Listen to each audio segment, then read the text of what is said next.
Hello friends, you are welcome back to my YouTube channel Science and Maths Classes by Jay Sir, and today in this video I am going to discuss about vector differentiation for BSc semester 1 students and the students who are pursuing BSc courses from Vinoba Bhave University Hazaribagh and BB Vinod Bihari Mahto Koylanchal university Dhanbad. Okay, and vector differentiation is the part of BSc physics, BSc maths honors student, and it is also important for subc students, that is extra और सबसे generic physics generic बोल सकते हैं. Okay, तो vector differentiation of में क्या करना है, सबसे पहले जानना है डिफरेंशिएशन ऑफ वेक्टर फंक्शन के बारे में. Okay, differentiation of vector function. तो इसमें क्या करते हैं, एक फंक्शन को, एक कोई वेक्टर को लेके चलते हैं और वेक्टर डिफरेंशिएशन को समझते हैं. ओके, तो सबसे पहले क्या करते हैं, let v be a vector function of x y z. मतलब यहाँ पे जो ये v है, ये फंक्शन किसका है, एक्स वाई और जेड का है. ठीक है, देन तब केस हम लोग 1 लेके चलते हैं और इसमें क्या करते हैं, if v equal to f x y z. मान लेते हैं कि ये v जो है, वेक्टर v, ये फंक्शन है किसका, एक्स वाई और जेड का. Then differentiation of vector v with respect to x y z are क्या होगा, जब v इक्वल टू दिया हुआ है, v equal to function x y z, then differentiation of vector v with respect to x y z are क्या होगा, जब इसका क्या करेंगे, x के रिस्पेक्ट में करेंगे तो ये हो गया del v by del x equal to limit del x tends to 0 f x plus del x y z minus f x y z divided by del x. ये हो गया x के रिस्पेक्ट में. अगर हम डिफरेंशिएशन करेंगे तो इस तरह आएगा. फिर है y के रिस्पेक्ट में करेंगे तो del v by del y equal to limit del y tends to 0 and f x. और हियर क्या कर रहे हैं, y के रिस्पेक्ट में कर रहे हैं, इसलिए इसमें इंक्रीमेंट किस में होगा, y प्लस डेल वाई. ठीक है, इसमें y में इंक्रीमेंट होगा. ठीक है, तो y plus del y z minus f x y z divided by del y. उसके बाद फिर इसका क्या करेंगे, z के रिस्पेक्ट में जब करेंगे तो ये हो जाएगा del v upon del z equal to limit del z tends to 0 and here क्योंकि यहाँ पे z के रिस्पेक्ट में कर रहे हैं, इसलिए क्या होगा, ये z वाले टर्म में ये इंक्रीमेंट होगा. ठीक है, z प्लस डेल मतलब डेल z का इंक्रीमेंट हो रहा है तो किस में होगा, z में होगा. इसमें किस में हुआ था, x के रिस्पेक्ट में किए थे तो x में स्मॉल इंक्रीमेंट डेल x हुआ है. फिर इसमें y के रिस्पेक्ट में किए हैं इसको. ठीक है, इस फंक्शन को y के रिस्पेक्ट में जब किए हैं तो किसमें हुआ, ये y में स्मॉल इंक्रीमेंट हुआ है. ठीक है, तो इस तरह से ये आपका वेक्टर डिफरेंशिएशन को इस तरह करते हैं. ये केस 1 हुआ. फिर आगे फिर चलते हैं केस 2. तो केस 2 में फिर क्या करते हैं कि v के जगह हम ले लेंगे फिर vx vy vz और इसमें क्या लेंगे vxi vyj vz के इस तरह का लेंगे और उसका फिर हम डिफरेंशिएशन करेंगे टाइम के रिस्पेक्ट में, जहाँ पे टी क्या होगा, टाइम पैरामीटर होगा. टाइम क्या होगा, एक पैरामीटर होगा. टाइम क्या है, एक स्केलर क्वांटिटी है. ओके, क्योंकि टाइम का केवल हम मैग्नीट्यूड ही निकाल सकते हैं, उसका डायरेक्शन नहीं ले सकते. ओके,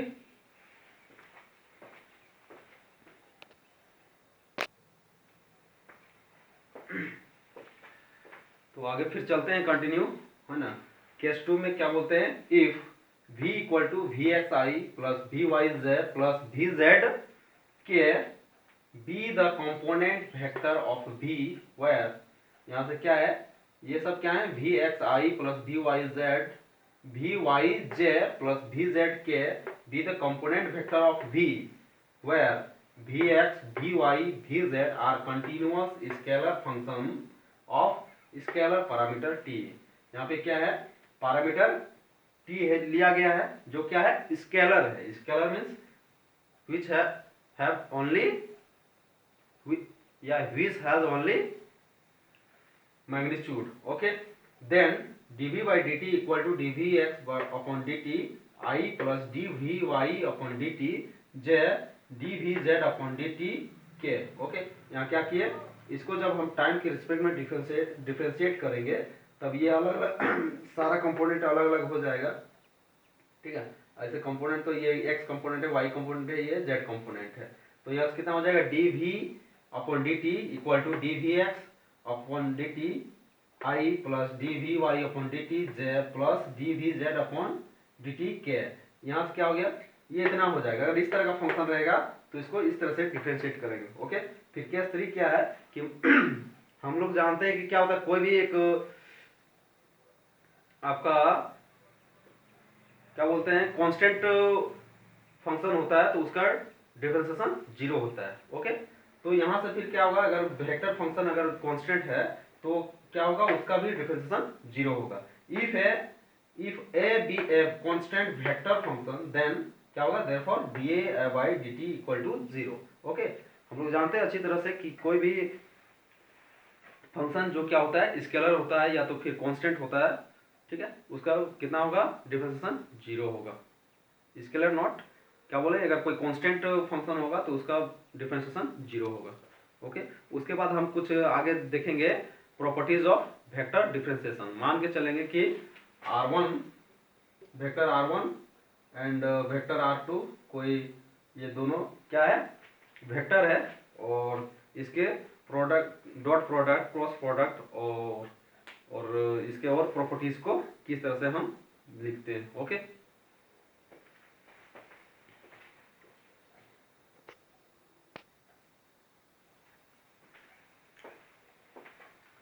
तो चलते हैं, वीडियो को कंटिन्यू करते हैं। ओके, तो अब हम क्या देख रहे हैं, कुछ प्रॉपर्टीज देख रहे हैं वेक्टर डिफरेंशिएशन का। ओके, वेक्टर डिफरेंशिएशन के कुछ प्रॉपर्टीज देख रहे हैं, तो इसमें क्या देखेंगे, मान के चलते हैं if r1 and r2 be two vector function of x y z।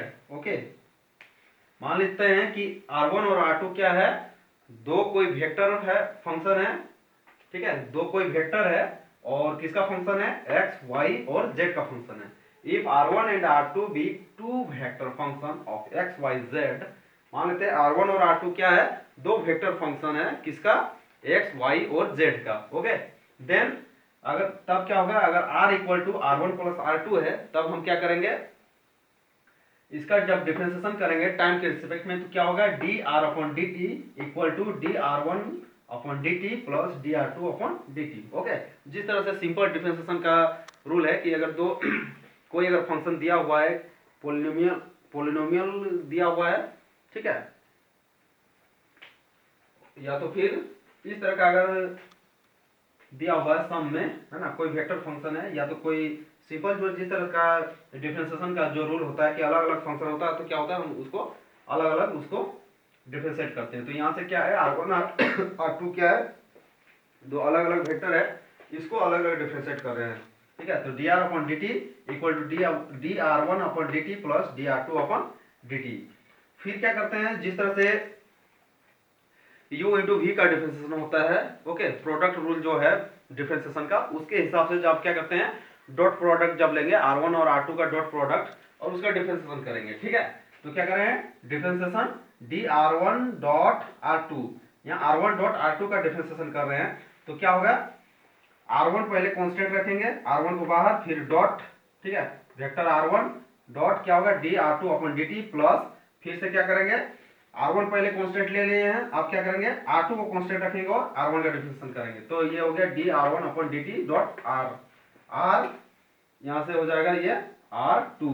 इस तरह से ये डॉट प्रोडक्ट निकालना होगा अगर डिफरेंशिएशन में। ठीक है, differentiation of two vectors of dot product जब हम डिफरेंशिएट करेंगे तो इस तरह से लिखेंगे।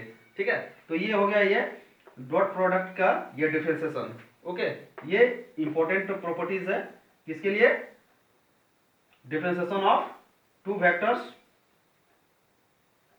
In dot product. ओके, फिर नेक्स्ट है ये r1 और r2 जो वेक्टर है, इसका आप क्या करेंगे, क्रॉस प्रोडक्ट में इसका डिफरेंशिएशन निकालेंगे। ठीक है, differentiation of r1 cross r2, तो किस तरह लिखेंगे, फिर यहां से r1 को कांस्टेंट रखेंगे, फिर R2 का डिफरेंशिएशन, तो dR2 अपॉन dt, तो R1 cross dR2 upon dt, क्योंकि यहाँ पे क्या है, क्रॉस प्रोडक्ट है। फिर प्लस क्या होगा, ये एक बार क्या किए हैं, R2 को हम लोग डिफरेंशिएट किए हैं, तो दूसरा बार क्या करेंगे, R1 का करेंगे। तो यहाँ से R1 का जब करेंगे तो क्या होगा, R2 कांस्टेंट होगा, तो dR1 upon dt cross R2, क्योंकि यहाँ पे क्रॉस प्रोडक्ट का ले रहे हैं, यहाँ पे डॉट प्रोडक्ट का लिए थे इसलिए डॉट डॉट लिए। ओके, उसके बाद फिर क्या करते हैं, जो भी कोई फंक्शन के साथ अगर कोई कांस्टेंट मल्टीप्लाई रहता है तो कांस्टेंट को क्या करते हैं, हम लोग निकाल देते हैं। कांस्टेंट को निकाल के फिर क्या करते हैं, उसका जो भी वेरिएबल होता है उसका डिफरेंशिएट करते हैं, उसका डिफरेंशिएशन करते हैं। तो यहाँ से क्या होगा, d upon dt, a vector a into r है, आर वेक्टर, तो यहाँ से क्या होगा, ए वेक्टर जो है क्या है, कांस्टेंट है, इसलिए इसको बाहर कर देंगे, और किसका डिफरेंशिएशन होगा, तो जो वेरिएबल होगा। ओके, तो यहाँ से क्या है, वेक्टर आर वेरिएबल है, तो यहाँ से हो जाएगा dr अपॉन dt। ओके, तो इस तरह से 4 प्रॉपर्टीज हो गए हैं, है ना, 4 प्रॉपर्टीज हो गए। उसके बाद नेक्स्ट और प्रॉपर्टीज फिर इसी तरह से देखते जाते हैं, ठीक है।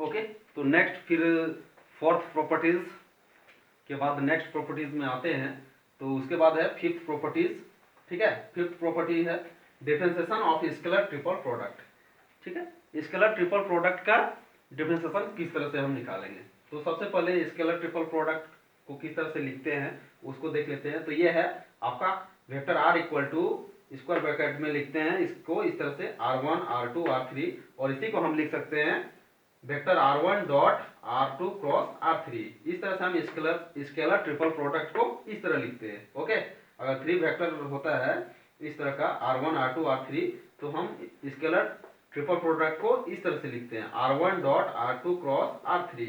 ओके, देन इसका डिफरेंशिएशन क्या हो जाएगा, इसको अगर t के रिस्पेक्ट में जब हम डिफरेंशिएट करते हैं तो क्या होता है, dr upon dt equal to, यहाँ से क्या होगा, ये r1 बाहर होगा, तो r1, फिर यहाँ से डिफरेंशिएशन किसका होगा, r2 cross r3 upon dt, plus फिर क्या हो जाएगा, यहाँ से क्या होगा, इसमें हम डॉट लिखेंगे, ठीक है, डॉट लगेंगे, तब यहाँ से फिर क्या हो जाएगा,